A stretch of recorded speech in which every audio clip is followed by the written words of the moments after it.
શ્રી સ્વામિનારાયણ ગુરુકુલ રાજકોટ સંસ્થાન દ્વારા આયોજિત SGIS ઓનલાઈન ગુરુકુલમાં આપ સર્વે વિદ્યાર્થી મિત્રોનું હાર્દિક સ્વાગત છે. ફ્રેન્ડ્સ, આપણે ધોરણ 12ના ચેપ્ટર નંબર 4માં અત્યારે આપણે લેક્ચર નંબર 26માં થોડા દાખલાઓનો અભ્યાસ કરવા જઈ રહ્યા છીએ. આજે આપણે ટેક્સ્ટ બુકમાં ઉદાહરણ નંબર 4.3નો અભ્યાસ કરીશું. જો મિત્રો, ઉદાહરણ 4.3ની રકમ એવી આપેલી છે કે 6 × 10 ઉપર -4 ટેસ્લા જેટલા ચુંબકીય ક્ષેત્રમાં. તો સૌપ્રથમ આપણે ડેટા બનાવશું કે ચુંબકીય ક્ષેત્ર 6 × 10 ઉપર -4 ટેસ્લા આપણને આપેલ છે. આવા ચુંબકીય ક્ષેત્રમાં લંબ રૂપે 3 × 10 ઉપર 7 મીટર પ્રતિ સેકન્ડની ઝડપથી ગતિ કરતા, એટલે રેખીય ઝડપ આપેલી છે મિત્રો, વેગ 3 × 10 ઉપર 7 મીટર પ્રતિ સેકન્ડ. આવી ઝડપથી ગતિ કરતો એક ઇલેક્ટ્રોન, એટલે આપણે અહીં સાઈડમાં એ વસ્તુ નોટ કરી લઈએ કે આ જે કંઈ વાતચીત કરી રહ્યા છીએ એ કોણ છે? તો કે ઇલેક્ટ્રોન છે. અચ્છા, આ ઇલેક્ટ્રોન કે જેનું દળ દ્રવ્યમાન તમને આપેલું છે એ પણ આપણે લખીએ.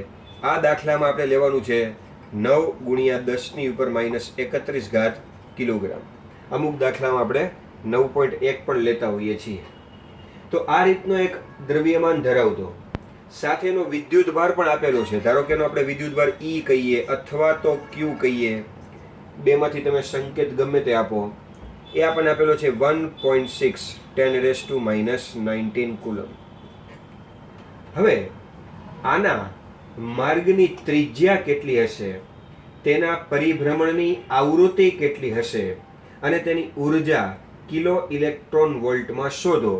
અને તમને એક માહિતી કૌંસમાં આપેલી છે કે 1 ઇલેક્ટ્રોન વોલ્ટ એટલે ખરેખર શું થાય? તો કે 1.6 × 10⁻19 જૂલ ઉર્જા થાય, જેના વિશે આપણે થોડી વાર પછી સમજશું. એટલે આને થોડી વાર સાઈડમાં રાખો, આ ટોપિકને. અત્યારે આપણે અત્યારે એટલું સમજીએ કે અહીંયા B જેટલું ચુંબકીય ક્ષેત્ર છે, એક ઇલેક્ટ્રોન એટલે વિદ્યુત ભારિત કણ છે, V જેટલા વેગથી લંબ રૂપે દાખલ થાય છે. લંબ રૂપે દાખલ થાય છે એનો અર્થ એવો થયો મિત્રો કે ચુંબકીય ક્ષેત્રમાં એનો જે વેગ છે એ લંબ રૂપે હશે, V લંબ B હશે. આવી માહિતી આપણે આપી શકીએ. તો જો આપણે જે સૂત્રો ભણેલા હતા, ખાસ કરીને આપણે જે આ સૂત્ર ભણ્યા જ્યારે F સદિશ બરાબર Q V × B, ત્યારે આપણે કહેલું હતું મિત્રો કે આ સૂત્ર કઈ રીતે યાદ રાખવાનું હતું? તો કે B જેટલું ચુંબકીય ક્ષેત્ર હોય તો કે છે, V જેટલો વેગ હોય તો કે છે, Q જેટલો વિદ્યુતભાર ઇલેક્ટ્રોન પણ છે. B જેટલા ચુંબકીય ક્ષેત્રમાં Q જેટલો વિદ્યુતભાર ધરાવતો કણ V જેટલા વેગથી પસાર થતો હોય કે દાખલ થતો હોય તો તેના પર લાગતું આ બળ છે. જ્યાં આ બળનું મૂલ્ય F બરાબર QVB sin θ છે. θ એટલે V અને B વચ્ચેનો ખૂણો. તમને જ્યારે ચોખવટ કરી હોય કે B જેટલા ચુંબકીય ક્ષેત્રમાં લંબ રૂપે આવી રકમમાં, તો V અને B લંબ થવાથી θ 90 sin 90 1 થઈ જાય. અને અહીં આ જે ચુંબકીય બળ લાગે એ મેક્સિમમ QVB જેટલું લાગે. હવે મિત્રો, આપણે થિયરી ભણ્યા ત્યારે ઘણી બધી વસ્તુઓ ભણી ગયા છે, પણ આપણે રિવાઇઝ પણ કરતા જઈએ. ચાલો, આપણે શું વાત કરી હતી? આપણો જો યાદ કરજો, કિસ્સા નંબર 3 હતો. કિસ્સા નંબર 3માં કહેલું હતું કે આ બળ જે લાગે છે એ કઈ રીતે લાગે છે? તો કે આ બળ વેગને લંબ રૂપે લાગે છે. કારણ કે તમે જ્યારે દિશા શોધશો તો પહેલી આંગળી વેગમાં રાખશો, બીજી આંગળી ચુંબકીય ક્ષેત્રમાં રાખશો. ધારો કે તો અંગૂઠો બળની દિશા બતાવશે, તો એ બળ હંમેશા વેગને તો લંબ રૂપે જ થવાનો છે. આની દિશા હંમેશા આ બેના સમતલને લંબ હોય. તો બળ વેગને લંબ રૂપે હોય ત્યારે શું થાય છે? આપણે વાત કરી લીધી મિત્રો કે બળ વેગને લંબ રૂપે હોય ત્યારે કણ નિયમિત વર્તુળમય ગતિ કરે છે, તેના વેગનું મૂલ્ય બદલતું નથી. આવું બળ માત્ર વેગની દિશા બદલે છે, ગતિ ઉર્જા અચળ રહે છે. આવી બધી વાતો આપણે ત્યાં કરેલી હતી કે કાર્ય શૂન્ય થાય છે, કાર્ય ઉર્જા પ્રમેય ઉપરથી ને. આ એવું હોય તો આપણે રિપીટ કરી લેજો તમે આ ટોપિક. પણ આ ખૂબ અગત્યનો ટોપિક છે કે જ્યારે બળ વેગને લંબ રૂપે હોય ત્યારે કણ વેગનું મૂલ્ય ન બદલે, માત્ર વેગની દિશા બદલે અને અંદર નિયમિત વર્તુળમય ગતિ કરે. અને આ નિયમિત વર્તુળમય ગતિ માટે જે જરૂરી કેન્દ્રગામી બળ છે, કેન્દ્રગામી બળનું સૂત્ર છે મિત્રો mv²/r. એ તમને આના સ્વરૂપમાં પૂરું પડે, QVB ના સ્વરૂપમાં. વેગ કેન્સલ કરીએ અને જો આ ત્રિજ્યા છે ને કરતા બનાવીએ R, તો QB છેદમાં આવે, તો mv/QB આ ત્રિજ્યાનું સૂત્ર હતું. પછી એના ઉપરથી આપણે મિત્રો આ v ની જગ્યાએ મૂકેલા હતા r ઓમેગા, એટલે આર બરાબર એમ આર ઓમેગા છેદમાં ક્યુબી, ઓમેગા કેન્સલ તો ઓમેગા બરાબર ક્યુબી અપોન એમ. અને એ જ રીતે ઓમેગાની જગ્યાએ આપણે 2 પાઈ એફ અથવા તો 2 પાઈ ન્યુ આવૃત્તિનું સૂત્ર એના બરાબર ક્યુબી અપોન એમ. તો આવૃત્તિ ન્યુ બરાબર ક્યુબીના છેદમાં 2 પાઈ એમ, આવું સૂત્ર પણ આપણે શોધેલું હતું. અને આને ઉલટાવી નાખો, આવૃત્તિનું ઉલટું એટલે આવર્તકાળ 2 પાઈ એમ અપોન ક્યુબી. તો આ બધી જ વસ્તુ આપણે ભણી ચૂક્યા છીએ. રેડી? આપણે પણ ભણી ચૂક્યા છીએ કે ત્રિજ્યા વેગના સમપ્રમાણમાં છે. જો વેગ વધશે તો અંદર જે નિયમિત વર્તુળની ગતિ કરતો હશે પણ એની ત્રિજ્યા પણ વધશે. આ બધું રિપીટ કરાયું. આ દાખલામાં જરૂર નથી. આ દાખલામાં તો માત્ર એટલી જરૂર છે મિત્રો કે બી છે, વી છે, એમ છે, ક્યુ છે, આવી રીતના છે. પ્રથમ પ્રશ્ન આપણો એ છે આ દાખલામાં કે સૌથી પહેલા આપણે શું શોધવાનું છે, તો કે તેના વર્તુળ માર્ગની ત્રિજ્યા. એટલે જે પ્રથમ પ્રશ્ન છે, વર્તુળ માર્ગની ત્રિજ્યાનું સૂત્ર છે આર બરાબર mv અપોન ક્યુબી. તો બસ માત્ર આમાં કિંમત મૂકવાની છે. આપણે દળ આપેલું છે 9 ગુણ્યા 10 ની ઉપર માઇનસ 31 ઘાત. એનો જે વેગ છે પણ આપણને આપેલો છે 3 ગુણ્યા 10 ની ઉપર 7 ઘાત. છેદમાં ઇલેક્ટ્રોનનો વિદ્યુતભાર 1.6 10 રેઝ ટુ માઇનસ 19. અને જે ચુંબકીય ક્ષેત્ર છે 6 ગુણ્યા 10 ની ઉપર માઇનસ 4 ઘાત. તો બસ આનું સાદુરૂપ આપવાનું છે મિત્રો. આ માઇનસ 19 ઘાત અને માઇનસ 4 ઘાત એટલે માઇનસ 23 ઘાત. ઉપર જશે તો પ્લસ 23 ઘાત. 23 ને 7 30 ઘાત. 30 માંથી જવા દઈએ 10 ની ઉપર માઇનસ 1 ઘાત બચશે. અને 9 ગુણ્યા 3 27 ભાગ્યા 1.6 ને જે જવાબ આવે એને ભાગ્યા 6 તમે કરી નાખશો એટલે આપણે ત્રિજ્યાનો જવાબ જે છે એ મીટરમાં આપણને મળશે, પણ આપણે એને સેન્ટીમીટરમાં કન્વર્ટ કરી અને 28.12 જેવું સમથિંગ સેન્ટીમીટરમાં ત્રિજ્યા શોધીશું. આ બધું કેલ્ક્યુલેટરથી તમારે જાતે હોમવર્કમાં કરવાનું. બરોબર છે? આવી નાની નાની વસ્તુમાં પણ આપણે ધ્યાન નહીં આપીએ. હવે બીજો પ્રશ્ન આપણો મિત્રો એ છે કે તેની આવૃત્તિ કેટલી હશે. તો આવૃત્તિ માટેનું સૂત્ર અહીંયા જ મેં આપણને કરાવ્યું છે.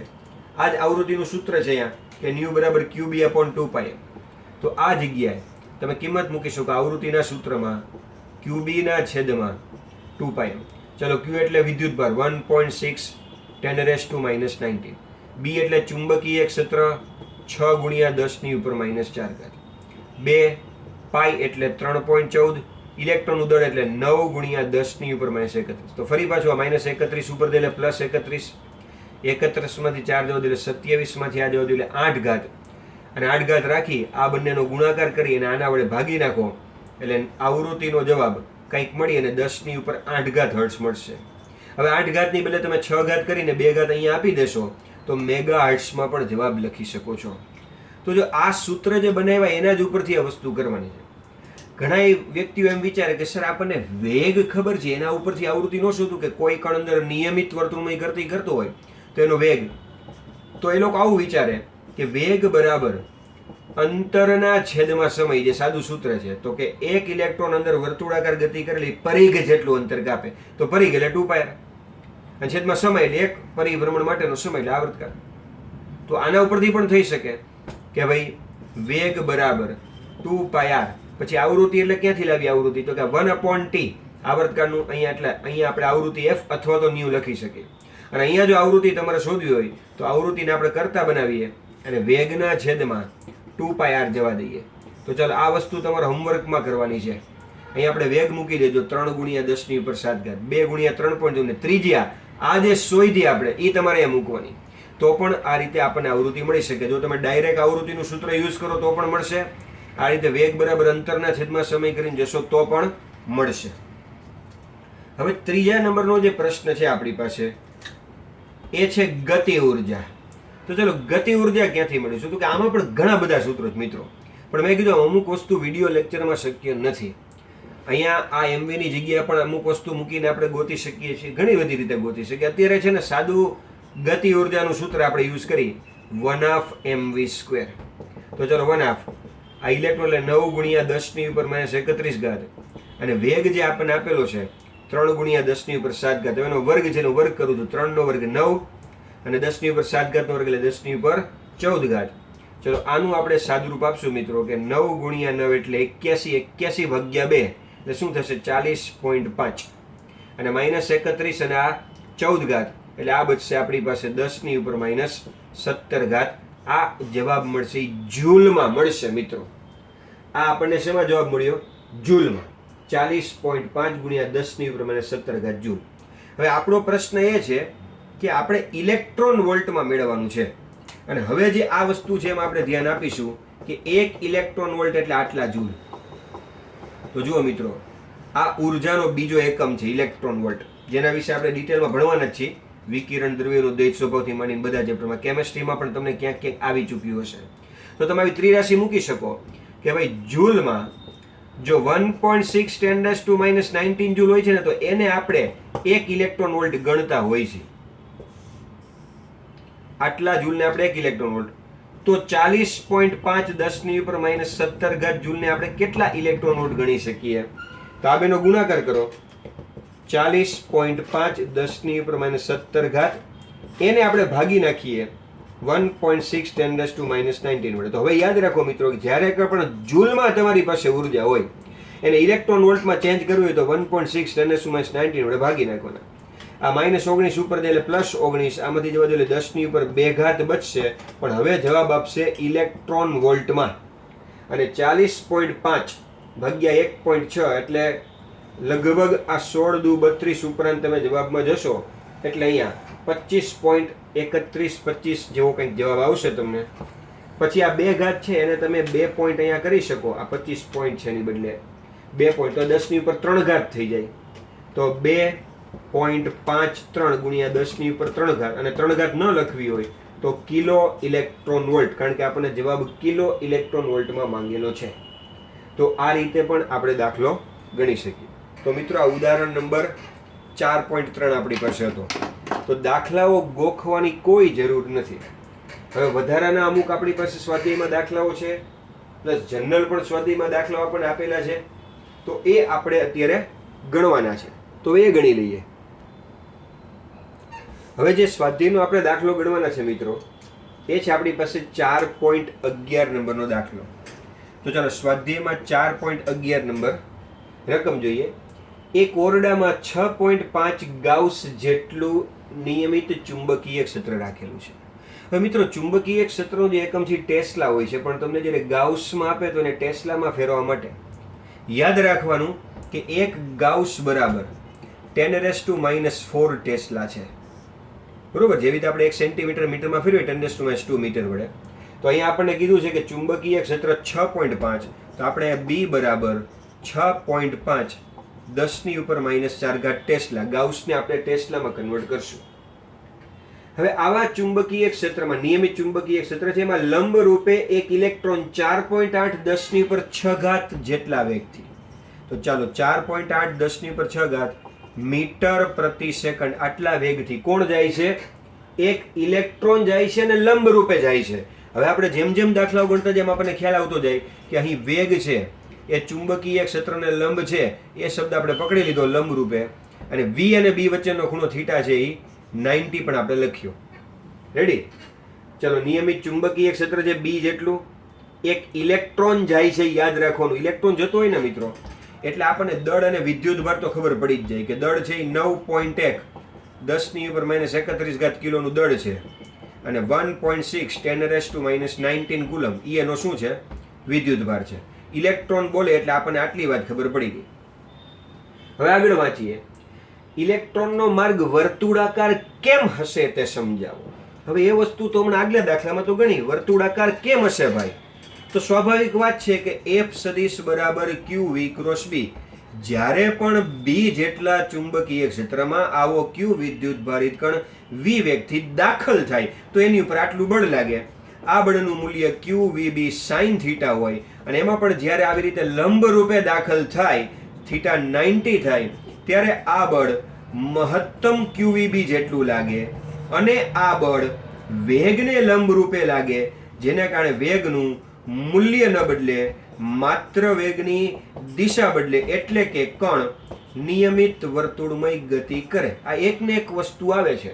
તો આપણો સીધો સાદો પ્રશ્ન છે કે ઇલેક્ટ્રોનનો માર્ગ વર્તુળાકાર કેમ હશે તે સમજાવો. તો બસ આ વસ્તુ સમજાવવાની કે બળ વેગને લંબ રૂપે હોવાથી વેગનું મૂલ્ય બદલી નથી શકાતું, દિશા બદલે છે એટલે કણ નિયમિત વર્તુળમય ગતિ કરે. એટલે આપણો પ્રથમ પ્રશ્ન આમાં પૂરો થઈ જાય. હવે બીજો પ્રશ્ન આવે, વર્તુળાકાર કક્ષાની ત્રિજ્યા શોધો. તો ત્રિજ્યાનું સૂત્ર આપણે હમણાં જ ભણ્યા હતા કે R બરાબર mv/qb. તો ચાલો m એટલે 9.1 10 ની ઉપર -31 ઘાત.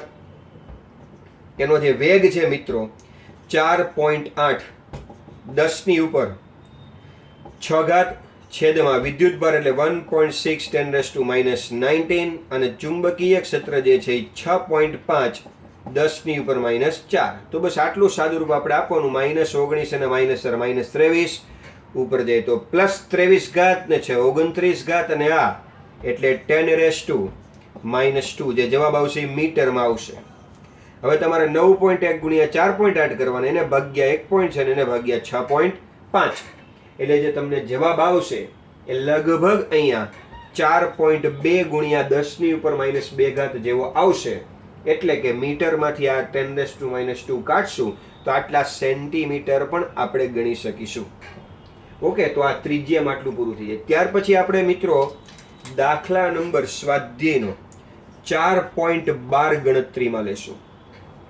જે દાખલાઓ થતા જાય છે એ ખાસ ટીક કરતા જાજો મિત્રો.